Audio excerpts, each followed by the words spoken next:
All right, welcome back, everybody. We are talking about contract light types and Maryland's statute of frauds. Now, this may not apply to just Maryland. This is probably the entire United States. As I said in the last video, some of these are specific to the state of Maryland, but most of these are for the entire United States. So don't like click off. You can pull something out of this to help you pass your realtor salesperson license. A lot of these interlap one another as far as states. Some states have specific rules that are unlike any other, but most of them are the same. The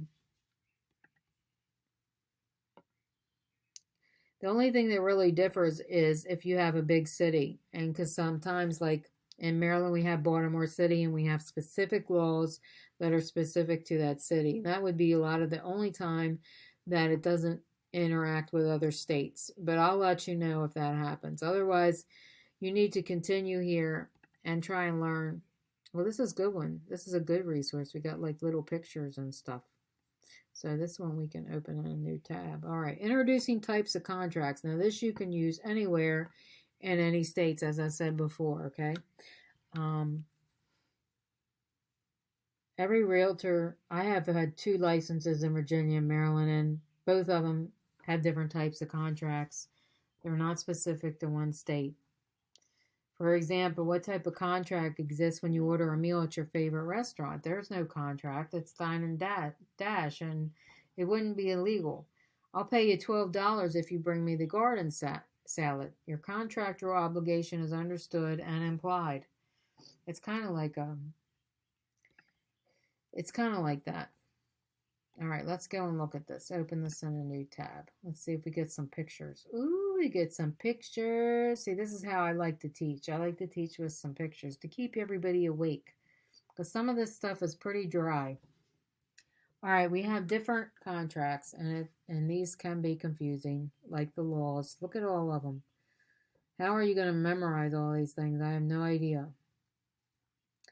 Express, stated oral agreement between 2 parties. That's it. We just agree. Then I don't even think you got to shake hands. Just orally do it. However, if you're deaf, you would just do it by sign language, right? All right, implied is a contract based on the actions or behaviors of the party, not on words. I don't have an example of that, but they probably will in here. Bilateral, a mutual agreement involves the exchange of promises, and so far we haven't had anything in writing. Well, a unilateral is a contract in which consideration such as a promise is only given by one party to the other. Well, I don't know what kind of contract that would hold up as. A contract that will stand up in court is enforceable, and these are the kind of contracts that you want when you become a realtor, a salesperson. When you get your license and start selling, this is the kind you want. Something that is unenforceable, we don't want this. So let's click on all these things here and see what comes up. Express. Well, they're giving you an example. Okay, good. There was nothing committed in writing here for express. Implied. Licensee, Danny's neighbor. Alex wanted to move. She showed him some houses without a signed agreement. Alex thinks that Donnie is the best agent, and they have an implied contract. Nothing's in writing, and that is not suggested, by the way. Try and get them in writing as soon as you can. After entering into a bilateral contract, they both had no obligations. Kane agreed to sell his condo in return for Joshua's payment for the property. Not suggested. Doesn't happen too often anymore, even with friends or neighbors. It's just try and get something in writing to protect yourself. You have a broker covering you. Something goes wrong, which things happen. You want to be covered. If the sale goes through, the seller is obligated to pay the commission to any licensee who brings the thing, but the licensee is under no obligation to find a buyer. So, this works against other people too that don't want to sign anything. They're not going to have any coverage. You're not entitled to do the best that you can for these people if they're not signing anything.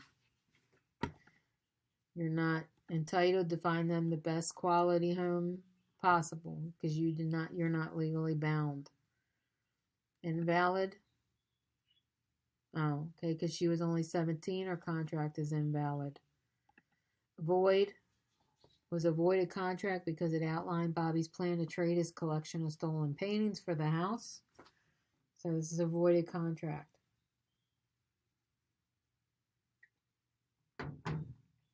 That was a good example. Okay. No legal force or effect to do something illegal. You are not bound to do anything illegal for anybody. Voidable example, Kimber's real estate agent did not get her earnest money deposited within the contractual deadlines. The seller has the option to void the contract. Yeah, that's important, earnest money, for sure. Okay, executed. You just closed your first transaction. The contract is fully executed. All right, Jack and Sarah, a buyer and seller, agreed to the terms. There are outstanding conditions and contingencies. The contract between them is executorial. When it closes, then it's an executed. So in between waiting for this to get closed is executorial, where you're waiting for somebody else to sell theirs before you can move in, such and such and such. All right, just to keep you all awake, we have some pictures right here. All right, so you order dinner at a fancy restaurant and your bill is $500 and you're obligated to pay it. I think it's express, right? Let me get back over here and look because I can't remember. Actions. All right, that might be implied. You order a dinner, it's implied, right? All right, I don't know. All right, you start a new job, you sign an employee agreement that spells out your salary and benefits. I don't know. That might be express. You purchase a car from a dealer. You sign a purchase agreement. Okay. Express. All right, let's check it. Oh, we got them all right. Yay. All right, you start a new job. So the express can be in writing or oral, but the implied is just usually in oral by your behavior. Okay, bilateral versus unilateral. All right, let's look at this. This is a mutual contract that implies an exchange of promises. Payment of property. It's an open listing contract, a unilateral contract, because if the sale goes through, the seller is obligated to pay commission. Okay, this is a little confusing. Let's look at these examples. You agree to buy a vacant property from a developer for $10,000.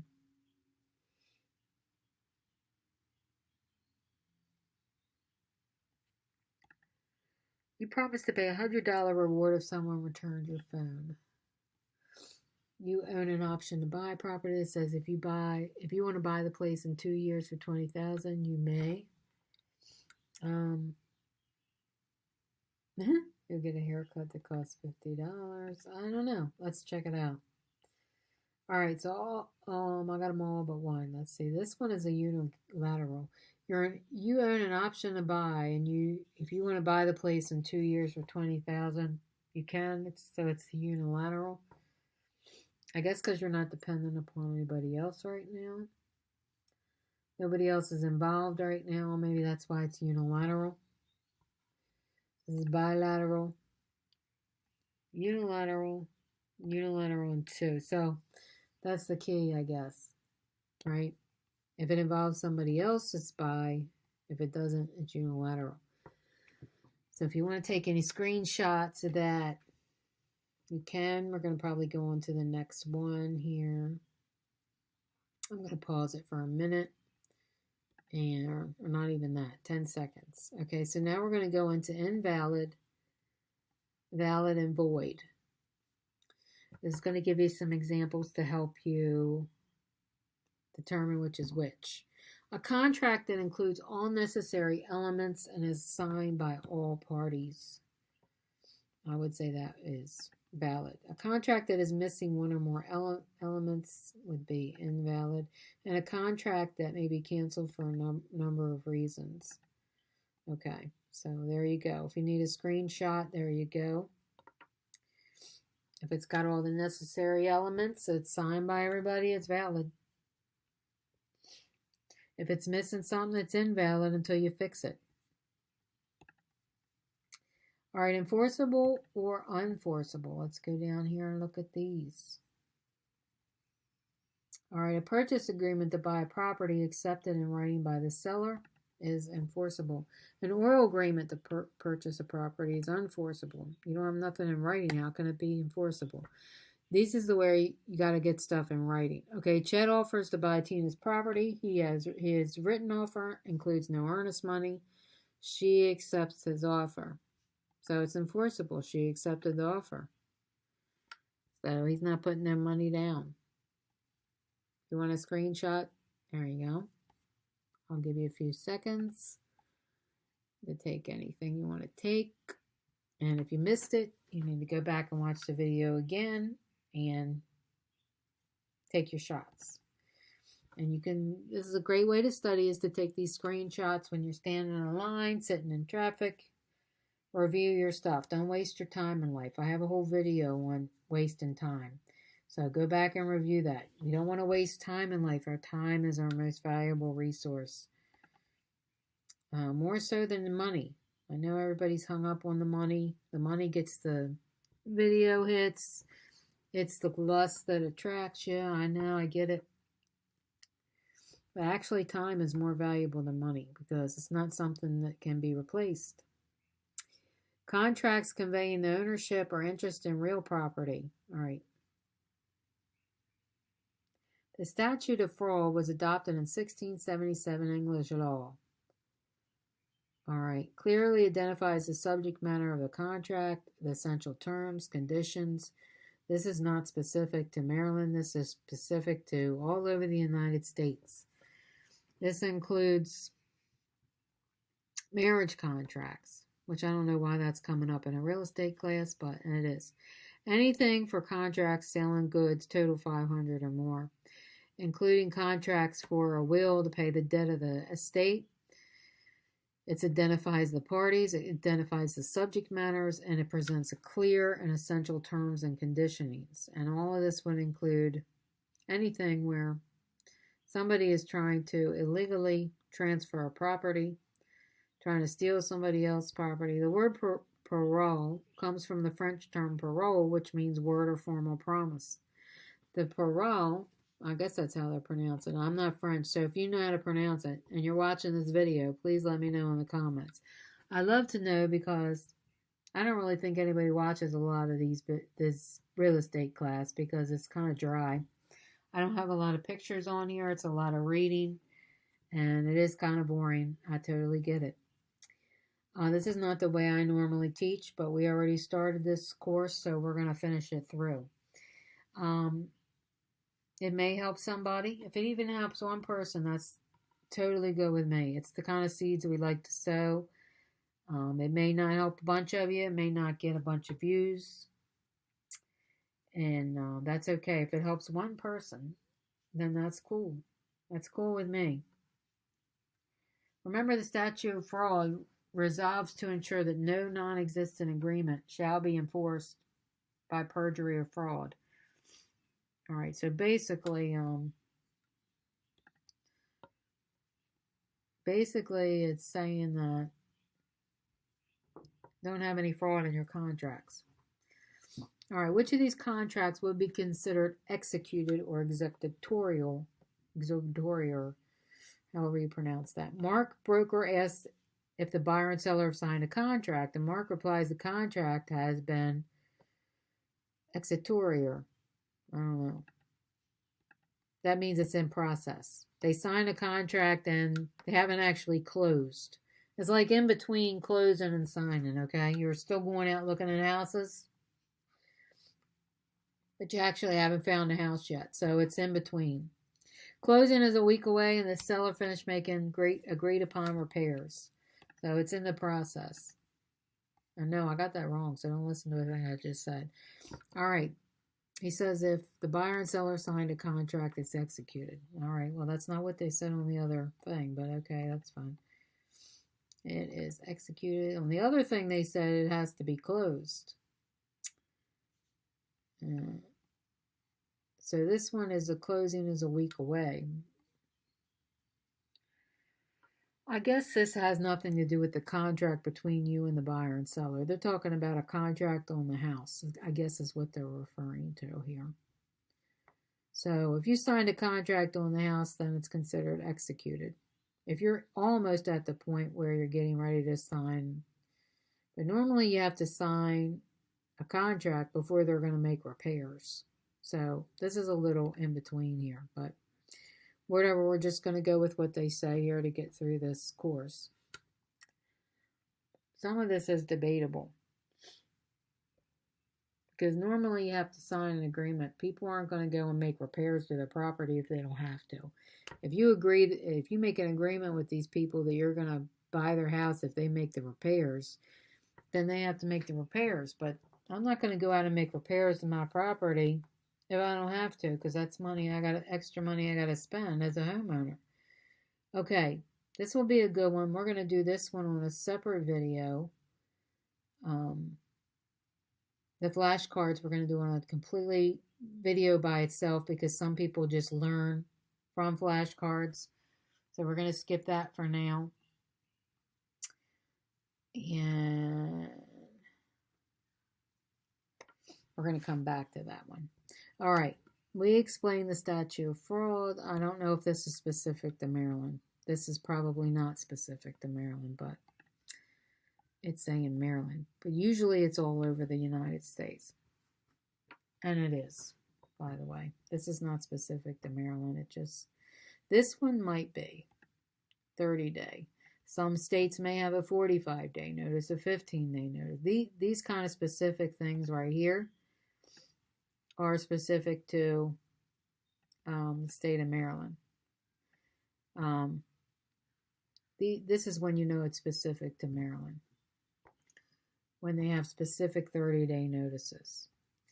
I think that's about the only thing here that is specific to Maryland.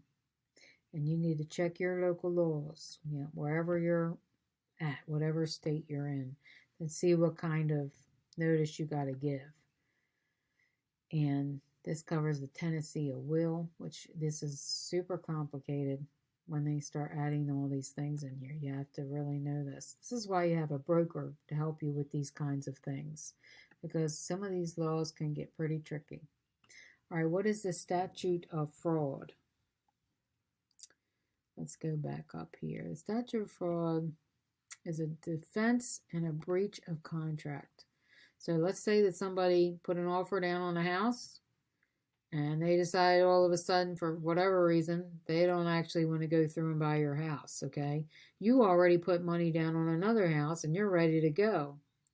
So this is a breach of contract, and this is why this is important. And this can happen in any state. This is not specific to Maryland.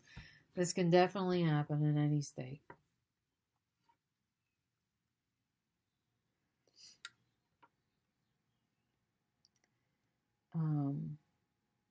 Each state has its own version of these. The intent, so it could change slightly in your state. You might want to look it up. But basically, it's the same kind of thing. It's to prevent an injury from fraudulent conduct.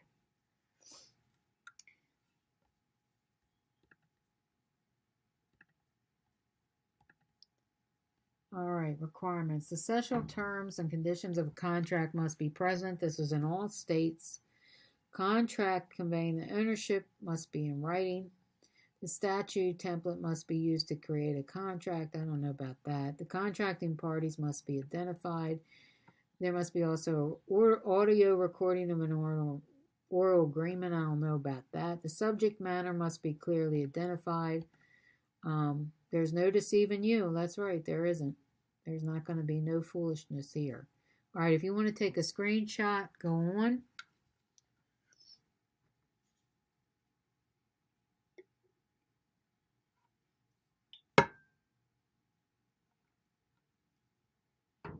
It's an oral agreement. You don't need an audio recording.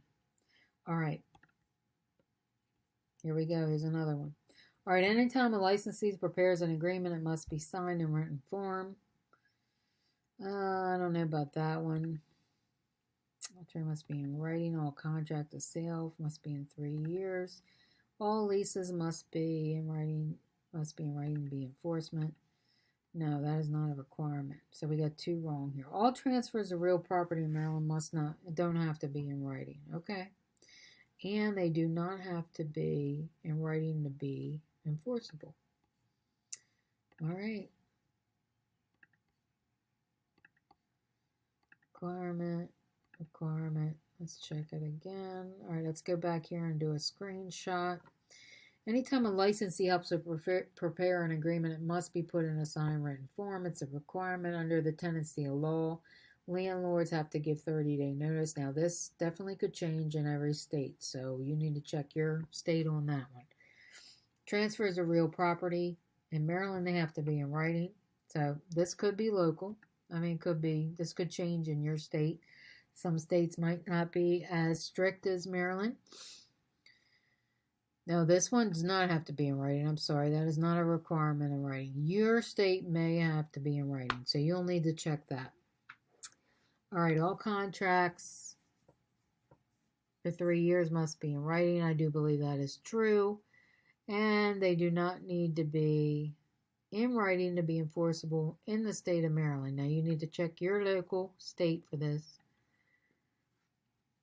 This is a surprise to me in Maryland because Maryland is usually pretty strict. So I'm really surprised that this does not have to be in writing, but that's what it says. There are certain types of contracts that need to be in writing, but not everything has to be in writing. You need to check with your local state on that to see what needs to be in writing for an agreement to be considered legal. Okay, lesson 3, elements of a contract. This video is getting kind of long. All right, we're going to build a story. Hopefully it will not be super long because I might just cut this off. Matter of fact, I think I will cut it off and then we'll do the unit test.